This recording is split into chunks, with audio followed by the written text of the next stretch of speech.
Hispanic culture and Latino culture is just a huge part of Texas, and I think that if you weren't able to appreciate it, you'd be missing out on so much. I think it's great that TCU can come together and show a lot of different ethnicities and cultures and blend them all together, and we can share in something that's so beautiful.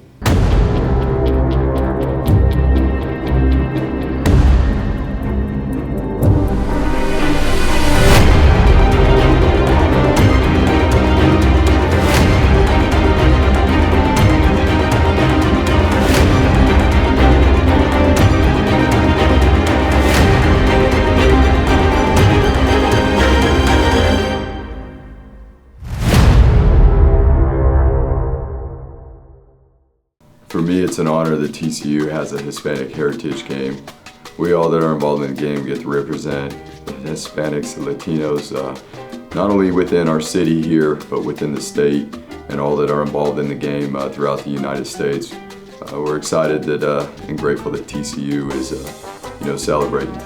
So what does it mean for me to have TCU host the Night of the Frogs and celebrate Hispanic heritage?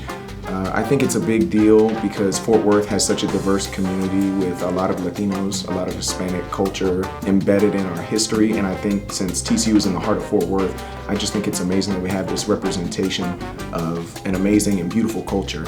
I feel like it is a form of representation for our community. Obviously, Fort Worth is a city with a lot of Hispanic citizens, so it's pretty cool experience to feel represented and to play in front of all these great fans. It brings people closer to our game. The diversity that's in the locker room is very similar to the diversity that's within our communities, and celebrating that is important. It brings people together and it gets people unified. It's important to me because I think the sport of football has become more diverse, and it's acknowledging the other cultures and the background, and it's highlighting pretty much the traditions from those cultures. Hispanic culture and Latino culture is just a huge part of Texas, and I think that if you weren't able to appreciate it, you'd be missing out on so much. I think it's great that TCU can come together and show a lot of different ethnicities and cultures and blend them all together, and we can share in something that's so beautiful. You know, it's a part of us. It makes us who we are. As Hispanics, we're very proud of who we are. Yeah, you know, it's a big part of us. I think the part of Hispanic heritage I'm most proud of is family. You know, it was great at our Stanford game this year. Being from California, I had about 70 members of my family there representing and being supportive of our team. And hopefully that's what we have this weekend. We have a bunch of family around our players, and they get that sense of what it is to be part of the Frog family. I think what I'm most proud of with my Hispanic heritage would definitely be the strong familial bond and the fact that the family is at the core of everything. I think that having a strong family structure makes everything in someone's life.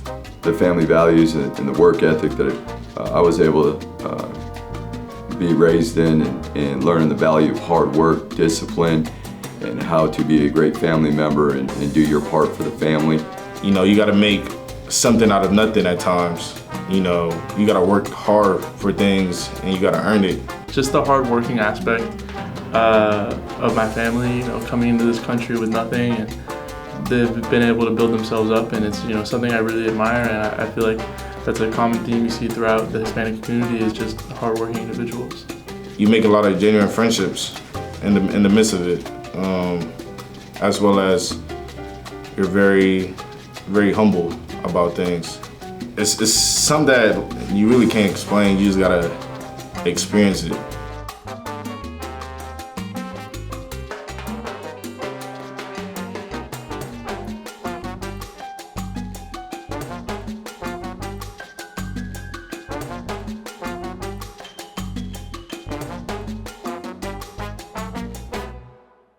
Jill makes in some various techniques.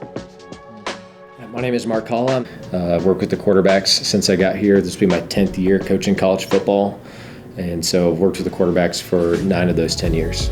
I graduated college in 2015. I sent out about 130 letters to basically every FBS school across the country asking to volunteer. Florida Atlantic was the one school that hit me back first, and they said we need some volunteer QCs. So I went and gambled on myself and thought, hey, I'm going to go try and be a Division I coach. And so volunteered the entire 2016 season, many nights of sleeping at the office and just trying to get my foot in the door. And so we ended up going 3-9. That staff got let go. That's when Coach Bryles came in, and he decided that I did a good job and wanted to keep me, got me paid. And so I've been with him ever since and just working with him in the quarterback. So very grateful for him and the opportunity that he gave me, and just being able to work at all these different places has been a huge blessing. There you go. Good finish. My biggest thing is just trying to be the best extension I can be of Kendall, and just make sure that the quarterbacks are prepared and do everything I can to make sure that he feels confident in the game plan, and then help out recruiting and game plan wise with just installs and cut-ups, just making sure that quarterbacks feel confident in what they're doing defensively and understanding what our game plan is going into every week. Just being able to be a Hispanic coach, I think, is something that's really important to me, something I'm really proud of. Having Hispanic night here is tremendous. I think it's great for just everybody knowing that Hispanic can have a role in, every aspect of the game, from coaching to playing to just being fans. And so just being able to work with 2 Hispanic coaches, I think there's less than 15 of us in college football. So the fact that there's 3 of us here at TCU is extra special to me, and being able to see Andy and Paul have the success that they've had, it means a lot. Those are 2 guys that I definitely look up to quite a bit. So Andy's been great, just being able to get to know him since he got here in, January, December time, getting to know him and his kids. And, I know he prides himself on being a great dad, and same with Paul. Paul comes from a great family. His wife is really nice, got 2, great boys. And so he's been someone just kind of lean on and talk to, just getting to know him over the past 2 years has been great. And, both of them are really good ball coaches, but even better people. I think just being able to describe the Hispanic families as being close-knit and just tight working is very accurate. And just, my mom and dad made a lot of sacrifices to put me where I am today. And so something I just want to pass on to my kids. And so, I think it's really important. Family means everything to my family and I, and just knowing that, there's not a lot of Hispanic people in this football industry. And so being able to kind of go above and beyond just to have a chance in this coaching world is something that's really challenging, but it's something that I'm proud of. I wouldn't change anything. And I think we're kind of still paving our way in today's world, and especially in sports when it comes to football. You see someone that looks like me or Paul or Andy, and your first thought is not going to be that guy's a American football coach. And so just still kind of setting the groundwork for future Hispanic generations of coaches and players, and just being able to make it so that it is the norm, and it's not just 10 or 15 of us in college football at the Division I level, and it's, there's more of us, more guys that are fighting for more opportunities, and just 10 or 15 football coaches out of 130 different staffs is not many of us. So I know the NFL is even less, and so I think just being a part of it, knowing that we are a minority, and just continuing to fight so that people that are of Hispanic heritage can still have the success in this industry in any way they can, as a coach or as a player, and just kind of expanding the game within the Hispanic community is crucial, I think.